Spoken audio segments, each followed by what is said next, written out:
Hi, I'm Yunil Javinas, aka Staz. I'm playing for Brand Esports.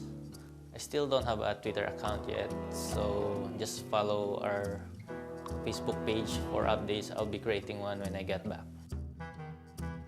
So I think the deck that made the huge impact in my career is the Miracle Rogue. It's one of the decks that I used when I started playing Hearthstone. And for the first year I played Hearthstone competitively, it was one of the decks that I used for like that whole year that gave me the most wins during my early days in Hearthstone, yung mga early tournaments ng Hearthstone.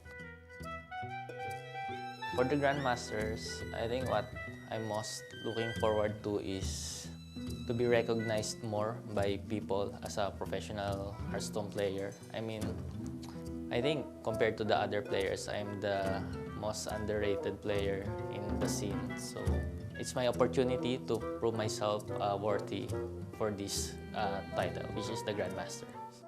I am Frosty. I am an Australian Hearthstone player. I have been playing for 5 years. My Twitch TV is www.twitch.tv/Frosty_HS.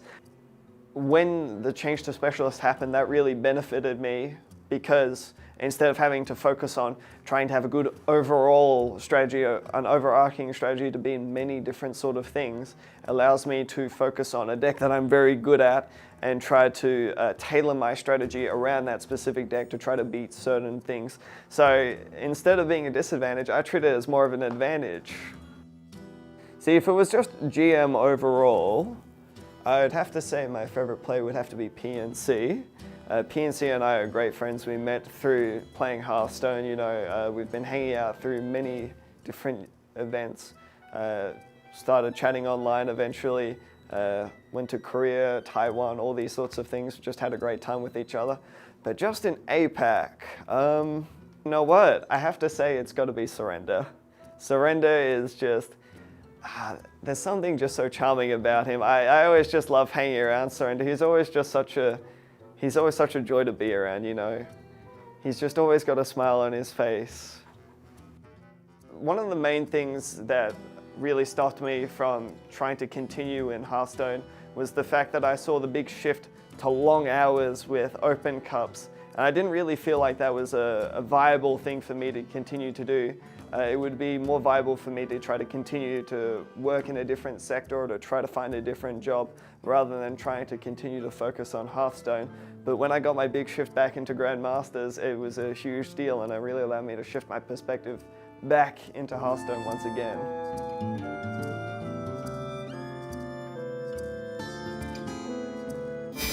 You got a good idea of what Frosty's like to hang around with.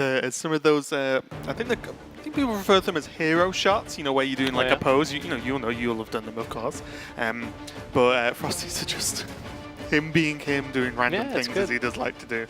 I do enjoy. But this matchup, Frosty versus Staz, and Frosty was saying it's important to him that, you know, when he found out he got into Grandmasters, it was a big deal, of course, as it is for all these players. But this match is a big deal too, because Frosty's currently 2-1, and Staz is 0-2 so far in the league. So big deal for both these players. So let's check out the lists and what the lineups are gonna look like. Starting with Staz, moved away from the the dragon-based, heavy minion-based Conjured Mage we saw from him last week, and moved into, has joined the cult of Cyclone Mages that have been happening over the past 7 days, 14 days.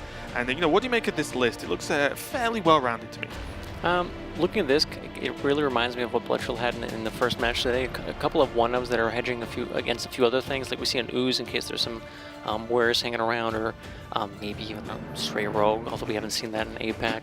Just one of Frost Nova, which helps a lot in many matchups. I've said this before, like the Vexcro, Rabble Bouncer one-ups just help against aggro, and then the Astromancer, just some extra gas.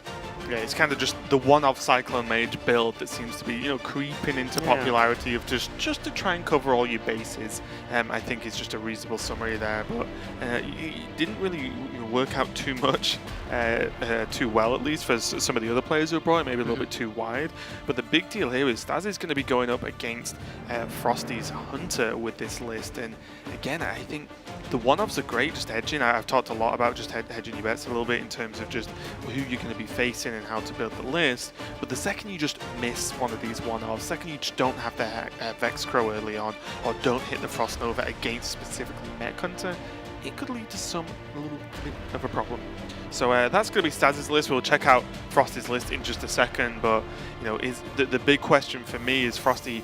He is playing the Mech Hunter list. It looks at a glance like fairly similar. There's a couple of differences with, as you can see, the Mechanical Whelp and the Houndmaster Shaw means it's a little bit more proactive and can go a bit into late game. But are we going to see just a repeat of the previous match with Mage just getting it done, or is Frosty in a much better position here? So the thing is, I think the way Staz built his list is a bit different than what we saw with Dawn last game. But with the Whelps and the Shaw can help quite a bit. The problem is they cost 6 and 4 mana respectively. Right. And what I said about earlier is, from the Mech Hunter's perspective, you're trying to end this game by turn 7, 8, 9. So you have some tools that let you go a bit later because you have Whelp as gas. The problem is that too late? Are you giving the mage too much time by having these bigger threats, but ones that come out like a little bit later? Sure, if you have a Galvanizer, you can get out this Whelp a little bit earlier, but then your turn, like your hand in context would be like Galvanizer, Whelp. You need something else to kind of bridge the gap. So I'm curious to see how the Mechanical Whelps end up doing, but otherwise the rest of the list looks fine. We still have a lot of the staples we see in a lot of the other lists. Yeah, and I think that's the point, right? Because what you've got to do here is decide where the line is drawn, that if you're playing Mechanical Whelps, do you then just play 9 lives? Do you then just play, you know, lean more towards the actual sort of end-game value-based Mech Hunter and not the aggressive Mech Hunter?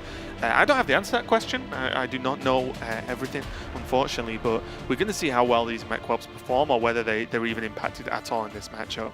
But it's definitely a big deal for Frosty here, because if he can go 3-1, it's not any more important than it is for any other player, of course, but as one of the underdogs of this league within the Asia-Pacific region and one of the lesser-known players, well, you know how you get more known? You win stuff, and you keep winning stuff, and that is, you know, the plan for Frosty, of course, and for Staz here, as you can see the players getting ready.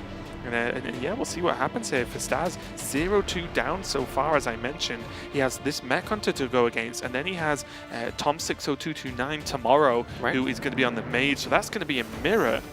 Whereas Frosty also has Alutimu tomorrow, which means he's got a Mage again. So in terms of just the matchup predictions, we talked a lot about how well Blitzchung has done with that. Frosty, if this Mech Hunter deck does consistently be Mage, has a good time this weekend, I'll say. Yeah, we'll see. I mean, the matchup we just saw now, it was basically this exact same thing, right? Cyclone Mage versus Mech Hunter, and it didn't quite pan out the way the Mech Hunter wanted. So we'll see if Frosty's list can get the job done. I mean, we talked about the Mechanical Whelps and the Handmaster Shaw being slower, but they are very powerful tools. And even those aside, when you start off with like exactly this hand, Mechru, Framebot, Venomizer, just an aggressive curve, that's just fine. Like you can still just kill your opponent by turn 5, 6 if your hand lets you do that. Yeah, and there are still nods as well to cards, you know, tracking, right? So the idea here, I think, with the Mech Whelps is, as we saw multiple times over the course of this weekend, is that if you get to turn 6 and you're playing top deck war, if you can draw anything that's not just a Mechru, a upgradable Framebot, if that one draw happens to be Mechanical Whelp, that's a fantastic draw for if we're playing off the top of your deck.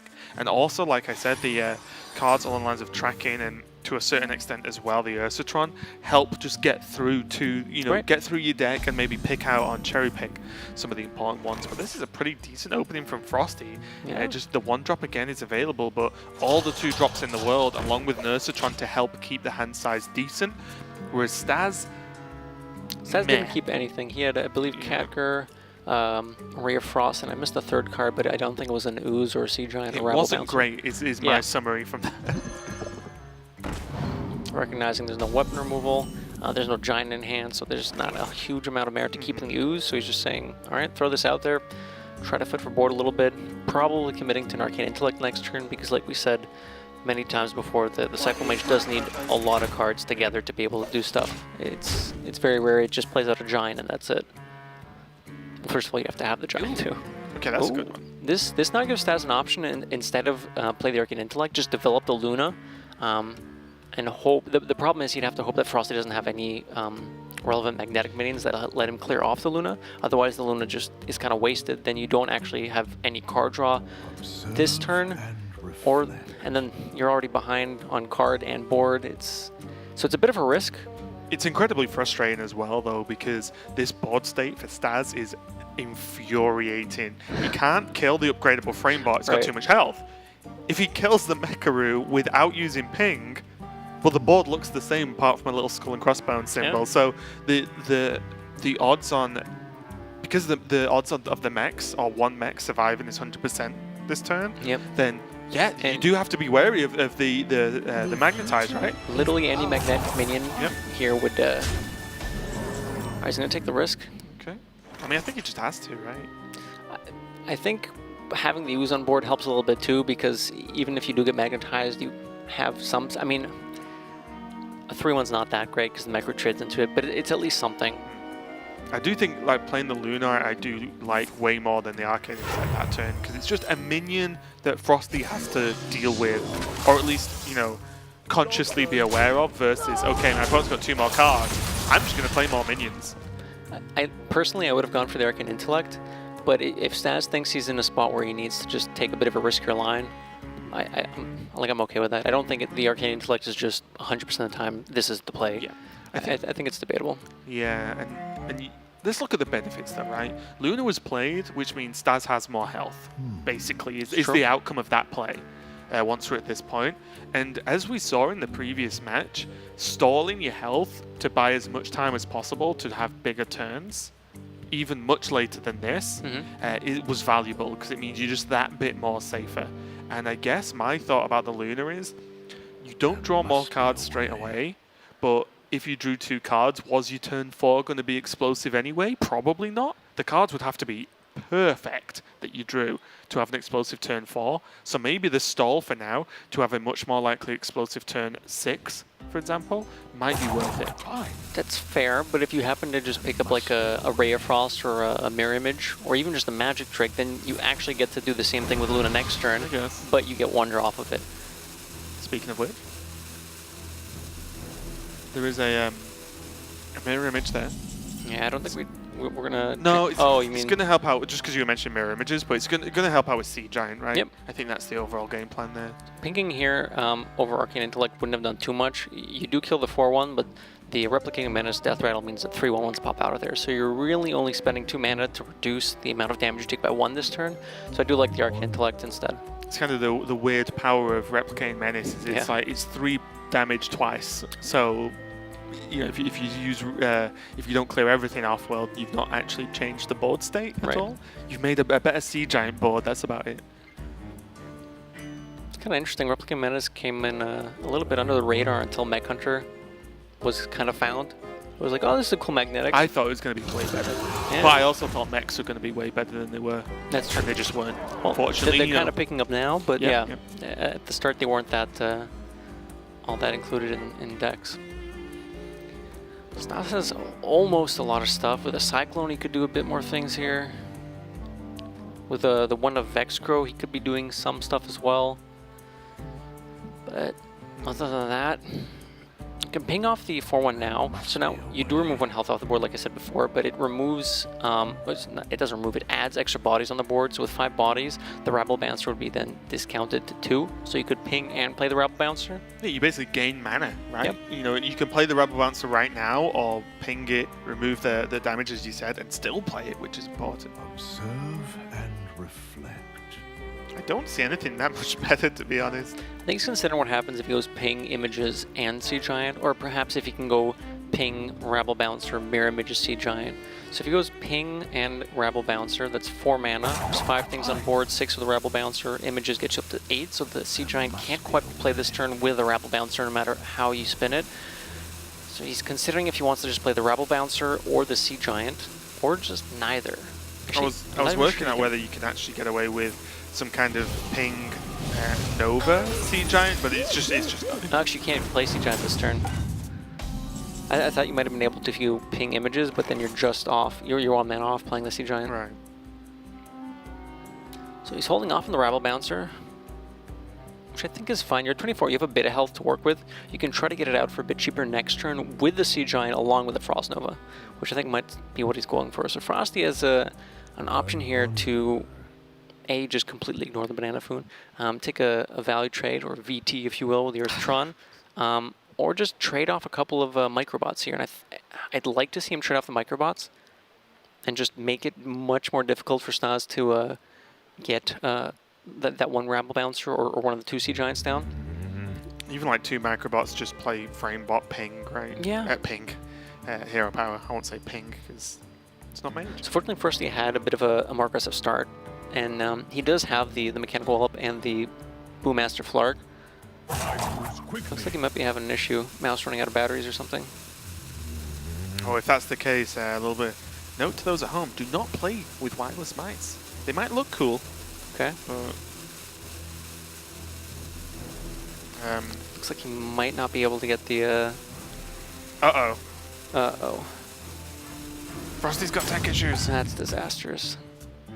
Okay, that's a big deal. Staz is probably a little bit confused now.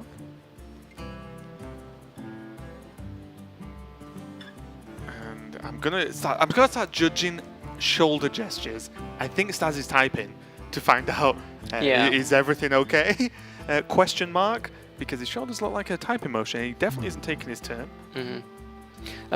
So before that happened, as I was saying, Frosty did have an aggressive enough start, so even though he has like the heavier cards we were talking about, Mechanical Wallop, and he does have the Boomaster Flark as well, it's just fitting in with his curve, so it's kind of fine. Right. It might have only been an issue if there was no kind of early game pressure. He had just like frame bots and not much else. So unfortunately, Frosty did miss his turn, but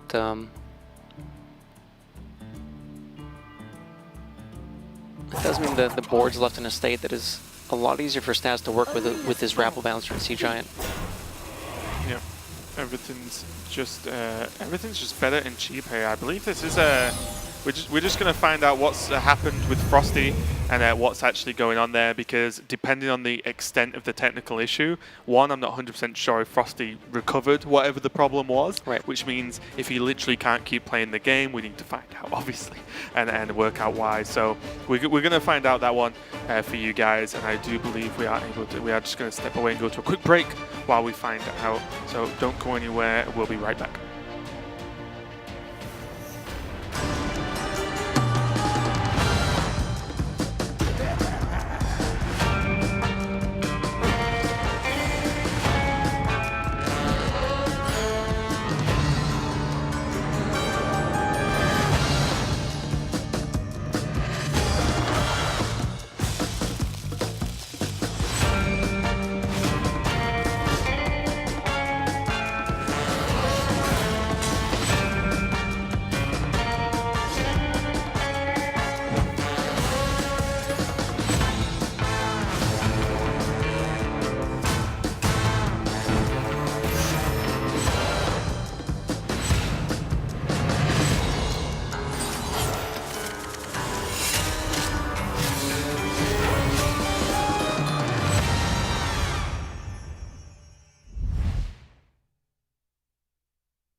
So you're probably wondering why I gathered you here.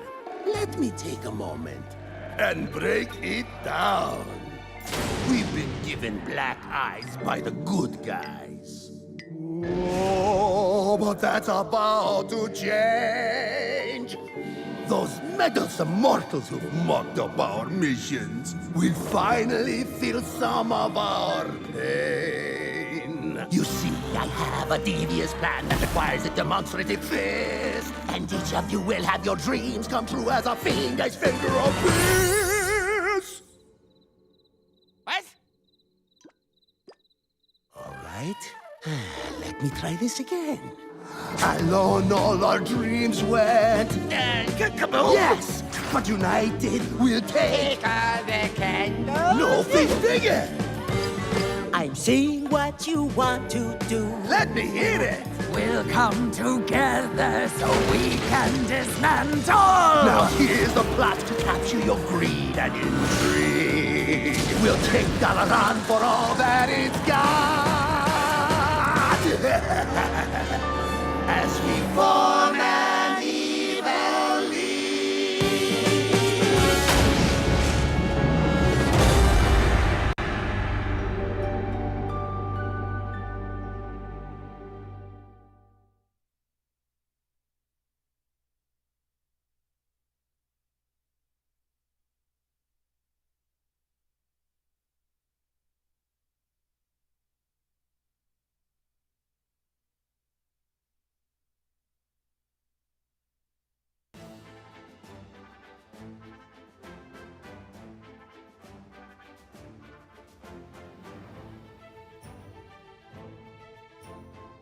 What's up, Hearthstone fans? Welcome to the first ever episode of The Curve, where we draw the biggest headlines from this past weekend of Hearthstone Grandmasters. I'm your host, Nathan That's Admiral Zamora. Let's do this. Season 1 of Hearthstone Grandmasters kicked off this past weekend as players across Asia Pacific, Europe, and the Americas began double round-robin play. It was also the debut of the new Hearthstone competitive format, Specialist. Players and fans eagerly anticipated how the meta would shake out, and while most ultimately settled on Warrior, there were some interesting choices on display. Of the 16 matches this past weekend in the Asia Pacific region, 10 of them were won by Rogues. Of course, there were some mirror matchups that were included in those wins, but the popularity of the Rogue class in that region cannot be denied. Flurry and Shaxi each went 2-0 in match records this weekend with their Tempo Rogue decks and will look to continue their win streak next weekend. With players able to submit new decks each week, it's hard to say exactly what we'll see in future matches. But that's the player's job to figure out. We get to sit back and enjoy. Hearthstone Grandmasters for the European region kicked off featuring Kolento, who many consider the greatest player of all time.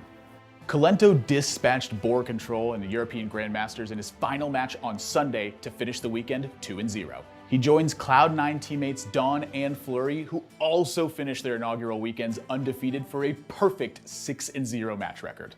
Despite being in different regions, it looks like Team Cloud9 is dominant early on. When 13 out of the 16 Americas players all bring Warrior decks to a weekend, you get the inevitable Warrior mirror matches. Fortunately or unfortunately, depending on how you view the situation, Warrior mirrors can be a mental marathon, especially when some of the games run almost an hour long. For the hardcore fan, it's always a treat to see good old-fashioned control Warrior matchups, even if 10 out of the 16 this weekend were Warrior mirrors. Despite the monotony of the class selection, there were some innovative approaches though. Frozen's Mechathune Undertaker Warrior was able to get the edge over both of his opponents.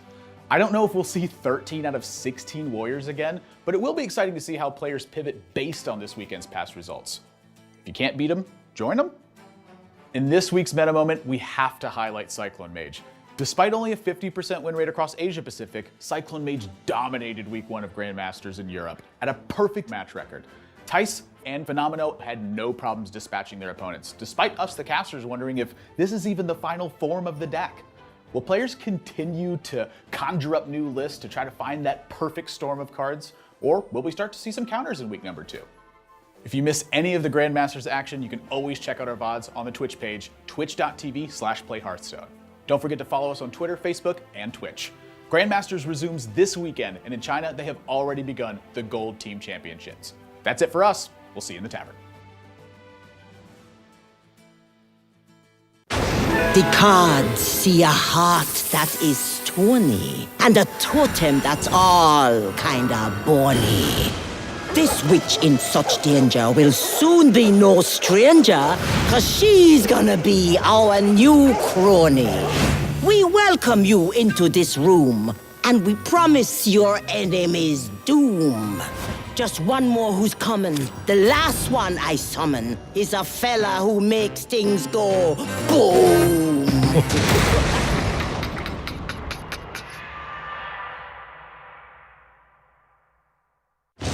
Now the cards show me a tinker, so clever, but kind of a stinker. In a storm that's a raging, sits the last one I'm paging. A truly unusual thinker.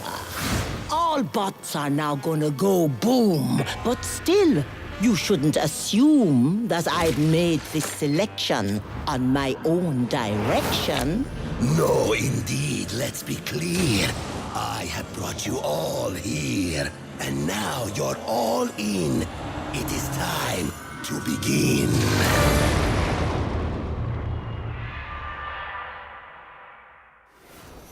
Welcome back to the Hearthstone Asia Pacific Grandmasters. Just give you an update on what happened there. Mid-game one, Frosty had some kind of technical issue, which ended up, from what I know, being his monitor actually like cut out basically, so he couldn't finish his turn. And then we had to go and sort it and find out what had happened. But the outcome of that is actually, when his monitor came back on, he'd obviously already missed the turn, which we did see on screen. But they did continue playing, and it's not too much of a stretch to see how it ended up being. But Staz ended up taking a victory. So currently in the match, Staz is 1-0 in this series, and we are going to be moving on into Game 2 very shortly. Both players are sticking to their primary deck, and they'll be going away. I think it's important. It's super unfortunate to have tech issues, of course, but I think it's important now for Frosty to just shake it off. Okay, it's 0-1. Almost certainly down to that one turn. I think the game was still fairly, up in the air anyway. Right. But yeah, it's 0-1, so Staz is leading 1-0. But I think Frosty just has to shake it off and just refocus now. Yep.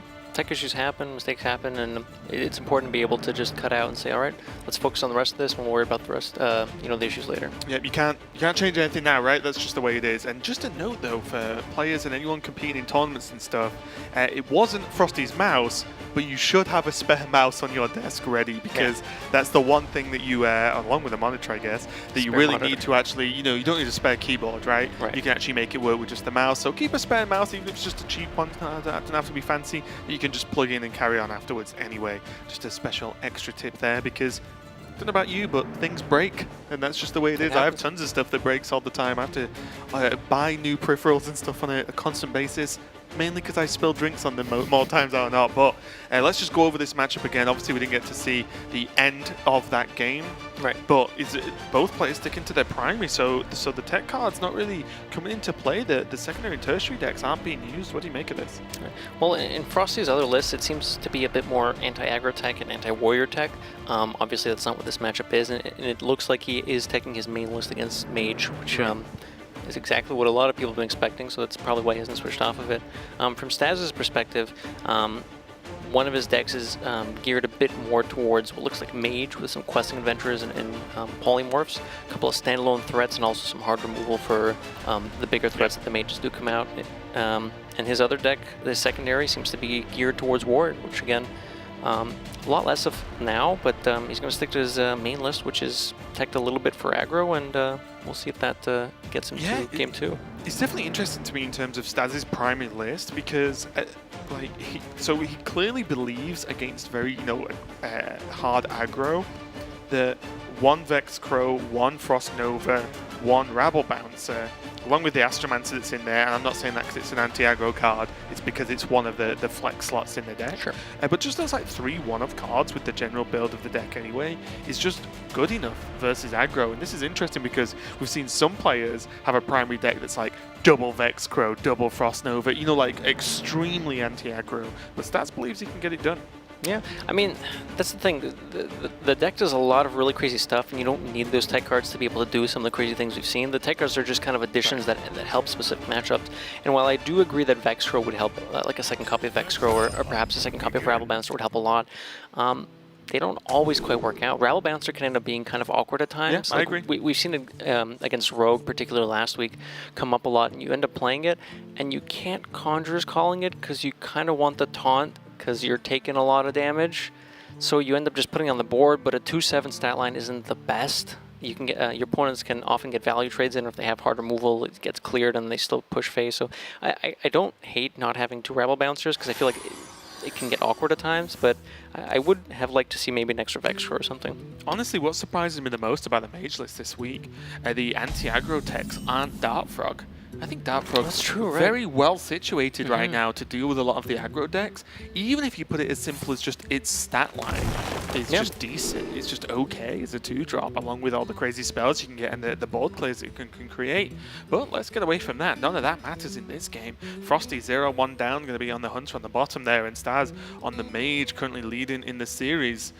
Maybe off the back of that technical issue Frosty had, but again, it just doesn't matter anymore. It's 1-0, and that's that.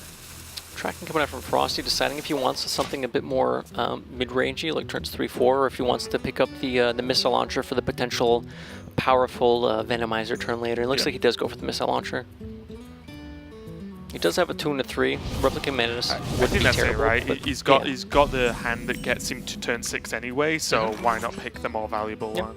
I think he will need something to play out. Like a Replicant Menace would have been nice as follow-up to the Framebot Ursatron, but the chances are you're going to find something else to round out your curve by then anyways. Right? Most of the deck falls within that right? mana cost, right?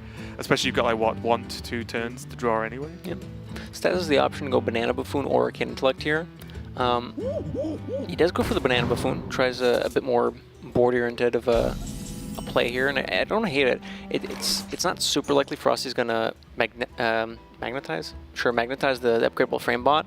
On curve, he would only be able to do either Venomizer or Spider Bomb, which is something you might want to be doing against kind of like a giant anyways. Does have coin though? True, yeah, and if he does coin Replicating Menace, for example, to clear this up, I don't think you hate that either. And I like the Buffoon as well from Staz, because also Frosty knows 2 of the cards are bananas. Yep. Buffoon can be buffed and make some good trades now. You know, even just banana like trade and then play a Cyclone isn't really the worst turn in the world right now. Especially with the second Cyclone pickup. Yeah, well, even more so now. Yeah, 100%. It definitely just isn't too shabby. You get to trade off the Ursa, and also as well, Mech Hunter doesn't really have good ways to just deal 1 damage on demand. It has like minions on the board that deal 1 damage, right? And that's almost it outside of course, a missile launcher. So even as a 4-1, the Banana Buffoon's relatively safe. And if the upgraded Framebot trades into it, sick. You've done double, like your Banana's attacked twice, basically.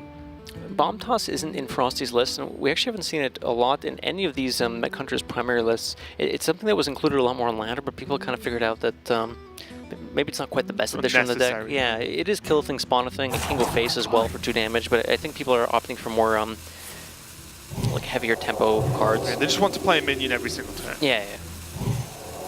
Double Banana Siphon coming out. Yeah, I like really like this play, yeah.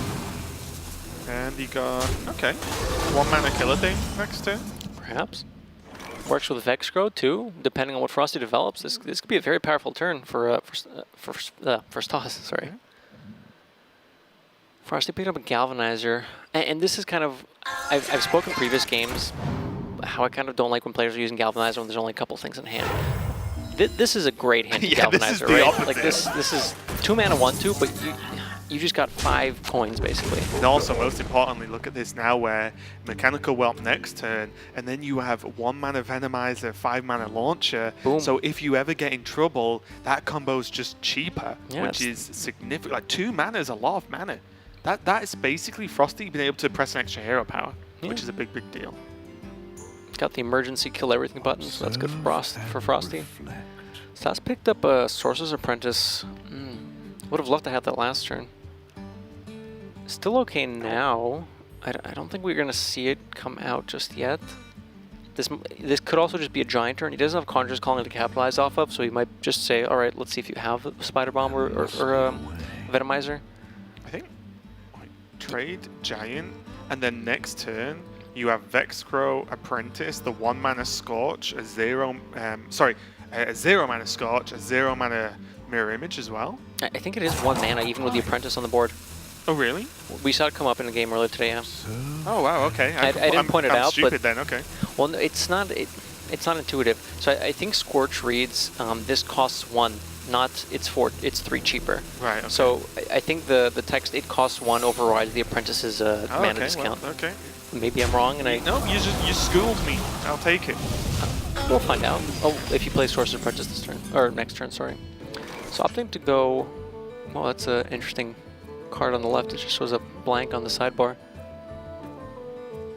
Oh yeah, that's weird, isn't it? It Yeah. was the secret, wasn't it? Yeah. But yeah, deciding to It's a develop new the secret here, secret, the splitting White image. Void. I don't hate this.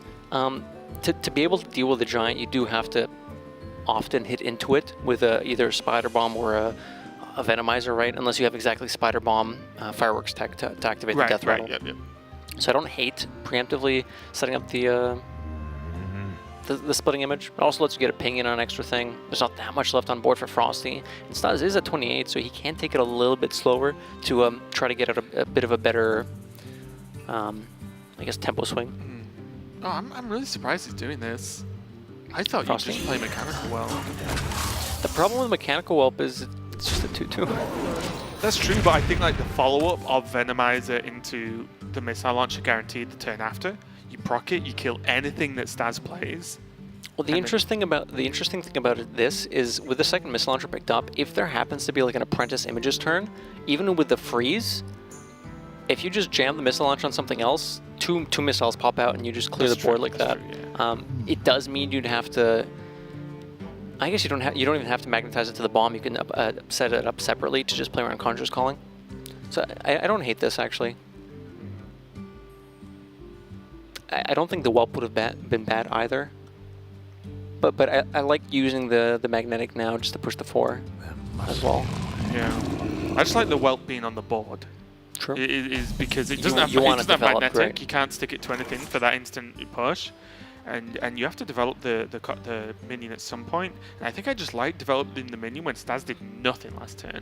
There is a secret live, of course, but still, like, it just doesn't really matter.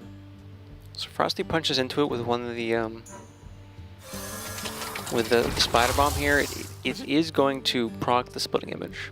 Interesting. I wondered whether there's just consideration to just go face.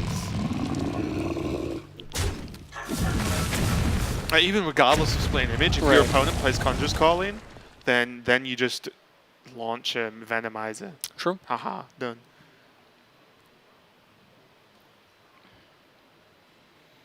Looks like Frosty's going to opt to magnetize the Venomizer. I'm curious if he wants to just trade off the... Yeah, this is probably something to play. So this does let him, push more damage with the magnetized Venomizer. Also deals the damage with the Missile Launcher, but it most importantly clears up the Giant. And even if Staz has Conjurer's Calling at this point, if you Conjure Calling that, it's 3 mana gone, you have 4 mana left over. Sure, you deal with the Goblin Bomb, but you still take 2 damage from it, and there's still going to be minions on the opponent's side of the board. So I like this a lot from Frosty. I think Staz now just has to go off somehow. You're normally scared of putting the Missile Launcher and the Venomizer on something so cheap because Conjurer's Calling can punish you. But when your opponent's at 11, you're fine with that, honestly, because they're just taking so much damage. Well, this is the sticking point, right? What does Staz actually even do? Observe and reflect. Good question. I actually just don't know. Let's looking at the list, there's Ray of Frosts. There's always Magic Trick can get him something that Polymorph, etc., that can deal with this. But yeah, I'm already out of options, and Conjurer's Calling. It's literally Conjurer's Calling in the deck that can help you deal with this. Anything else just doesn't work. The Scorch helps, but it's only 4. Like, you need another. With the Frost Nova and the Scorch, you need two Rare Frosts to get through it. So Staz recognizing there's not a lot left he can do right now. He probably has to discover something from the Cyclone to get through it. So he's gonna... Oh, the Magic Trick might help. Yeah, the Scorch still costs 1 C. Yep, no, you're right. Yeah. I'll take it. I'll take the hit. Lucky Missiles, perhaps. We need 3 on that Goblin Bomb. Oh my goodness, that was close. I think he needs to Nova or something, right? I hope you got that Cyclone off. So, setting up the Mirror Images, like, your board's still going to die to the magnetized Goblin Bomb, but the images still tank the damage, right? You can't just punch through it.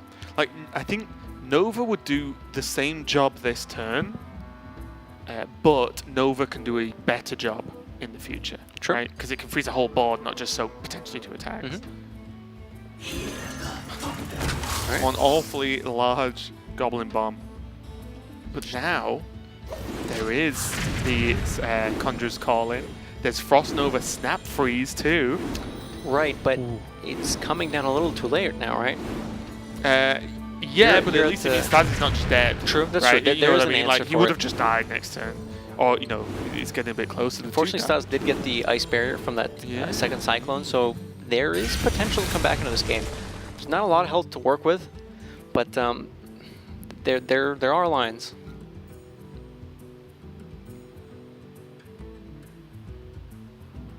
Frosty talking to himself. I'm wondering what he's going over. He looked a little bit upset about that play, but I'm not sure quite what, because I think this was fine. So there's... Do you like Nova snap freeze barrier? Am I missing something? No, I don't think I am.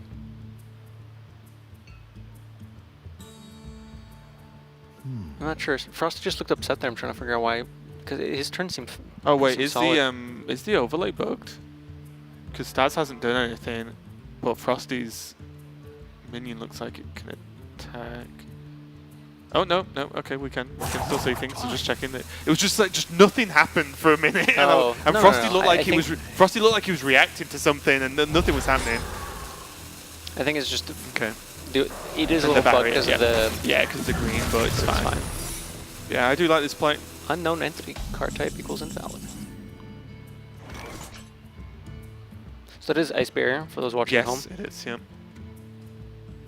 So Frosty does have lethal if that's not exactly Ice Barrier Vaporize. It was off of Mana Cyclone, so it's not something that could have been discovered. Generally, things that are discovered are a bit more likely to be useful for the situation, but if it's just random, it could be anything. So Frosty has to consider if he's just saying, all right, let's Leroy go. If it's anything else, we just win the game. Or if he wants to take it a bit slower and see... Let's check an entity. Yeah. So you could check for entity here and still do the Leroy Hero Power turn. I do like taking a bit of a slower line here because there's not that much... Job's done. The problem is if you go Leroy here and it's Barrier Vaporize... You way behind, yeah, right? Yeah, so I do like him doing this because eventually you can just whittle down the mage with hero powers, right? At 5 health, that's 300 hero powers. Staz is running a copy of Ziliax, but Ziliax costs 5 mana. That's most of your turn if you are doing that, and then you can deal with it and continue on the same game plan from Frosty's perspective. So I do like developing the Whelp here instead of just jamming the Leroy.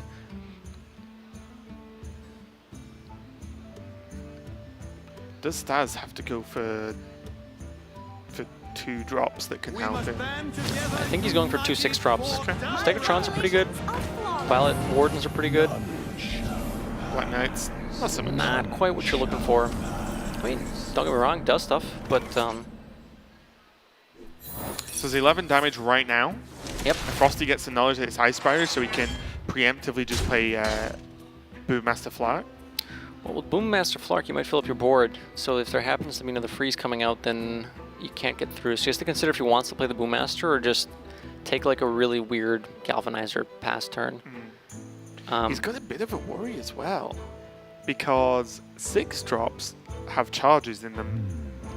True, Which Reckless means Rocketeer, if Arcane he Commander. doesn't do anything to this board, he could just die. True. I don't think the board's gone at this point. I don't think we can worry about that too much. What he could do is if he wants to trade the Whelp into the Khadgar, but then I don't think you're setting up. So if you trade that, Hero Power, your opponent goes down to 10. You have Leroy Hero Power, which is 8. That Whelp needs to go upstairs. Actually, I'm surprised to see this. I was wondering whether you play Leroy this turn.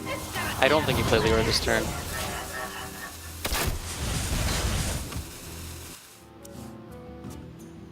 This way you have a... I mean, do you? I was thinking just because you put Whelps on the board, which are a little bit annoying for Staz, you have to end up trading them off anyway. Yeah, it's fine though. You can, There's a lot of stuff to trade them off into. I do like the Blastmaster Flark here. I don't know if I don't like hitting face with a Mechanical Whelp, because the hitting face does set up lethal with Leroy Hero Power next turn. Granted, that doesn't work through another Mirror Images or say a Ziliax. Right. Yeah, like... So perhaps you know, he's just setting up for a bit of a long game plan. Like, because Staz has a lot of cards, basically, so... Right. There's even, for example, maybe another Ice Barrier, or, you know... The problem here is, like, Nova just loses him the game.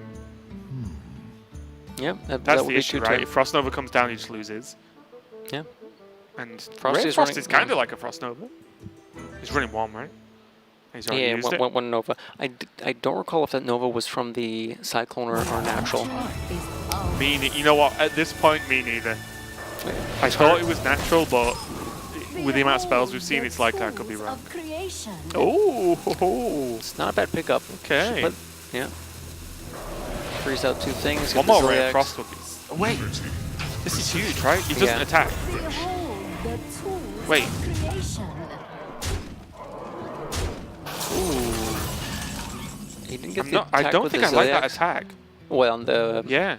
Because if, like, okay, it didn't matter, Staz won, Right, okay, but it means that... something can be magnetized. Yes, it means that the attack meant that Frosty could play a thing, which would be a huge problem because if you can play a thing, you look at stuff like magnetic, you look at anything like that, whereas if the Mecharoo stayed with the Death Rattle, it means, well, even if he tries to trade it off, the 1/1 spawns, so there's no minion you can play that whole turn because everything else that could attack was frozen, so didn't end up mattering. Staz ended up taking the series, which is his first win of Grandmasters so far, which is huge for him, but it was just a small thing that's like, moments like that when the game is that close and, you know, you never know, you might take the damage and lose, get a little bit dicey, so I think just maybe a bit of a slowdown there, but still, Staz ends up taking it 2-0. Unfortunately, there was the tech issue for Frosty, which caused him a huge issue and probably lost him game number 1. We can't say for certain, we didn't watch the rest of the game, but most importantly, Staz did take the win. So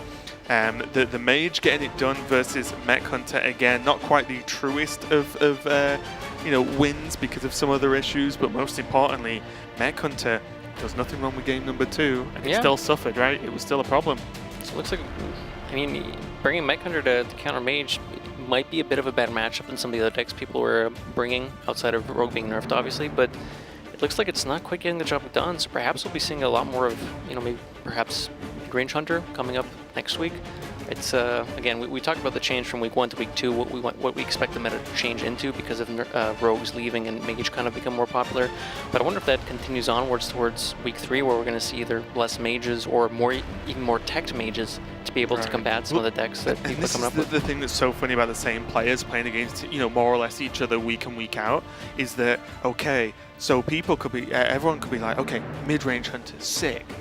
But then if everyone brings mid-range hunter, who's teching against mid-range hunter? Or who do people just not bring mage anymore because it's so overwhelmingly popular that they know there's counters, especially from what we've seen from mid-range hunter, which is a big deal. But let's just go and hear from Staz now, as I do believe he's here. Can you hear us? Staz, can you hear us? Yeah. Oh, awesome. First off, congratulations on the win. How are you feeling going into the Mech Hunter matchup with this mage deck? Actually, I practiced it last night and I went like 1-6, so I think it is a pretty bad matchup for me. Okay. So, yeah. Okay, so a little bit of a rough one. And I just want to ask you, last week you brought the dragon variant of Conjurer's Mage, we can call it. This week you took the move to Cyclone. Why was that? Were you not happy with Dragon, or do you just think Cyclone's just better overall? Yeah, I think Cyclone's just better because she can like generate a lot of value from the Cyclone, and yeah, I think it's the more refined mage list right now. Okay, and as we're moving through the weeks now, you know, we're kind of halfway through week 2. How have you been doing, and how have you been feeling about Grandmasters in terms of preparation? Because I imagine it's one of the most difficult things is, you know, you're having a short amount of time to prepare your deck list just for your 2 opponents that week, and then you have to do it all over again the week after, and so on, so on. How are you finding that? Yeah, actually, I was supposed to bring a shaman that beats Mech Hunter and yeah, and Warrior, but I think a few hours before the deadline, there's just a bunch of Cyclone Mage, and my deck is kind of bad against it, so I just went for Cyclone Mage as well. So at least it has a 50-50 matchup, and I think it's.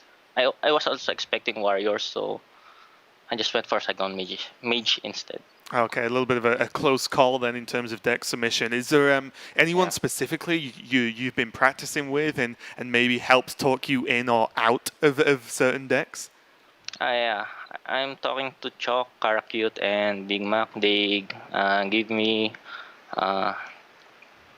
useful ideas for the upcoming matches. And actually, I practiced the Shaman with Chalk, and I practiced the Hunter matchup with Kara. So, shoutouts to them.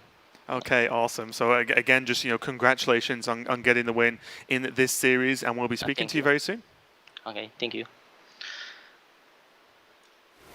Okay, so hearing from Staz there again, just think Cyclone Mage is just better than the Dragon variant, and to be honest, at least right now, I'd have to completely agree with him. I think the Dragon Mage is too predictable and too easy to deal with when it's just one big minion after another. Right. But Staz takes the match over Frosty in a very strong fashion. Again, just beating the odds basically against the Mech Hunter that he did have struggle with in practice, so probably feeling very, very fortunate. He's going to be playing Tom tomorrow in a Mage mirror match, but we've still got 2 more matches to get through today, so don't go anywhere. We're going to be right back with some more Hearthstone.